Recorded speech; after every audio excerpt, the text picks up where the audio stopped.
여러분 안녕하세요. 상장한 지 얼마 안 된 기업들을 리뷰하고 있고요.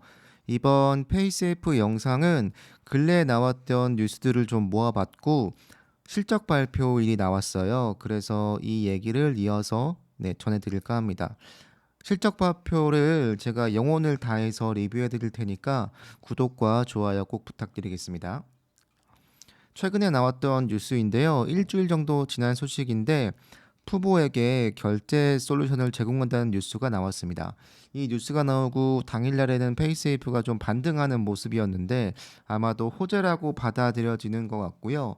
게이밍 부분에 역시 강자인 페이세이프가 더 양적인 성장을 하는 모습이고요. 내용을 자세히 보면 스크릴과 페이세이프 카드 그리고 페이세이프 캐시가 연동된다고 하고요. 4분기에 출시가 된다고 하는데 이게 좋은 소식이긴 한데 이 매출이 실적에 반영되려면 아마도 최소 6개월 정도 걸릴 것 같아요. 그러니까 실적 발표일에 반영이 돼야 하니까. 그래서 당장은 좋은 소식이긴 한데 매출로 반영이 되기까지는 꽤 시간이 걸린다라는 거 말씀드리고 다른 소식은 리스폰 CRM이라는 회사에게 솔루션 계약 내용인데 구독 기반 솔루션의 결제를 담당한다고 하네요. 페이세이프를 통해서 구독 서비스의 결제도 가능하다고 합니다. 더 넓은 범위로의 확대가 눈에 띄는 부분이고요. 보시면 구독 기반 청구 솔루션 이게 가능하다고 합니다. 세 번째로는 역시 베팅 관련인데요. 그러니까 계속 이런 서비스의 추가가 계속 있습니다. 다 가져오지도 못했는데 역시 베팅 부분에 파트너십이라는 내용이고요. 다 소개해드리지 못할 정도로 이런 좀 작은 파트너십 뉴스가 좀 많습니다. 그래서 제가 말씀드린 바와 같이 계속 양적인 성장을 추구하는 중인 것 같은데 볼 수 있는 건 서비스 국가를 확대하는 거고, 그리고 두 번째로는 아까 결제, 그러니까 구독 결제 서비스 같이 계속 서비스 범주를 확대하는 게 있고, 그리고 계속 잘하고 있지만 아이게이밍이나 베팅 부분에서의 더 많은 업체와 협력하는 것들, 이게 있습니다. 그래서 이걸 꾸준히 잘하고 있는 것 같습니다. 이게 최선이고 이 방법으로의 성장이 결국은 페이스에이프가 앞으로 나아가야 할 길이어서 잘하고 있는 중이고요. 다만 좀 아쉬운 건 업체의 계약 규모들이 좀 작다 보니까 이게 하나하나의 계약이 뭔가 호재로 받아들여지긴 좀 어렵다. 왜냐면 한 달에도 몇 개씩 이런 기사가 나오다 보니까 그게 좀 있고 그럼에도 불구하고 꾸준히 성장하고 있고 잘하고 있다라고 이해하시면 될 것 같고 이번 분기가 마지막으로 EPS가 마이너스인 상태입니다. 가이던스로 보면 그런데 이번 분기를 마지막으로 앞으로는 계속 플러스 EPS고요. 이제는 완벽히 흑자로 바뀌는 상태가 되는 거죠. 매 분기마다. 그래서 앞으로는 조금 더 성장이 빨랐으면 좋겠고 일단 실적 발표일은 11월 16일입니다.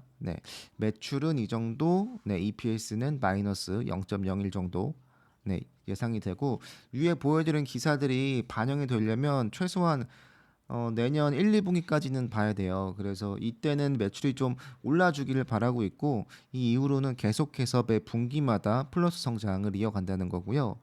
정리하면 이렇습니다. EPS는 몰라도 이런 호재들이 좀 반영이 돼서 매출만이라도 더 빠르게 성장을 했으면 좋겠다는 생각을 갖고 있고 다양한 서비스를 확대하고 있다 보니까 매출이 오르긴 할 텐데 그 규모를 가늠하기는 쉽지 않을 것 같습니다. 뭐 예를 들어서 엄청 큰 업체와 계약을 하면 뭐 이 정도 매출로 이 정도 계약을 했으니까 뭐 얼만큼 호재다라는 게 얼추 좀 보일 텐데 그렇지 않은 건 좀 아쉬운 부분이고 세 번째로는 가이던스가 높아지지 않았고요. 내려간 상태로 유지가 되고 있습니다. 그래서 큰 서프라이즈를 기대하긴 좀 어려울 것 같고요. 네 번째로는 다들 아시겠지만 원래 부분의 성장이 좀 더딘 상태잖아요. 그래서 나머지 성장은 어느 정도 가늠이 돼요. 성장성이 계속 유지가 되고 있다 보니까 특히 이캐시가 그렇죠. 근데 원래 부분이 성장이 얼마나 할 수 있을지가 역시 이번 어닝의 가장 중요한 부분이고 게이밍이나 베팅 부분이 좀 크게 반등을 해야 하겠죠. 고양이들이 울고 있습니다. 근데 반등을 하면 좋을 것 같습니다. 근데 이게 좀 양날의 검이라고 할 수 있는 게 중요한 게 이제 카지노가 재개장되고 있잖아요. 그렇다 보니까 좀 두 가지 면이 있습니다. 일단 첫 번째로는 베팅 부분, 그러니까 온라인 베팅 부분의 강자잖아요.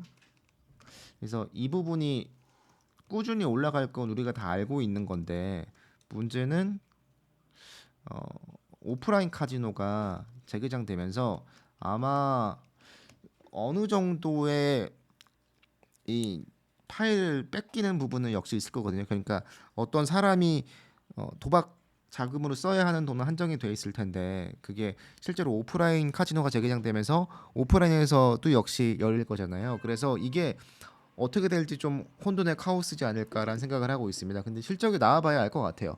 그러니까 온라인 부분이 꾸준히 성장하는 건 맞는데 지금 이 성장을 계속 하고 있는 중이 아니고 코로나 때문에 정체가 돼 있는 상황이었는데 이제 오프라인 카지노 재개장이라는 이슈가 다가왔을 때 과연 이 원래 부분의 매출이 어떻게 바뀔 수 있을까는 역시 좀 저는 좀 지켜봐야 하는 포인트인 것 같습니다. 네, 그래서 이 부분을 가지고 어닝을 바라보면 될 것 같습니다. 저는 이렇게 이번 어닝을 바라볼 계획이에요. 네, 여러분들도 좋은 관점이 있으시다면 댓글 남겨주세요. 네, 감사합니다.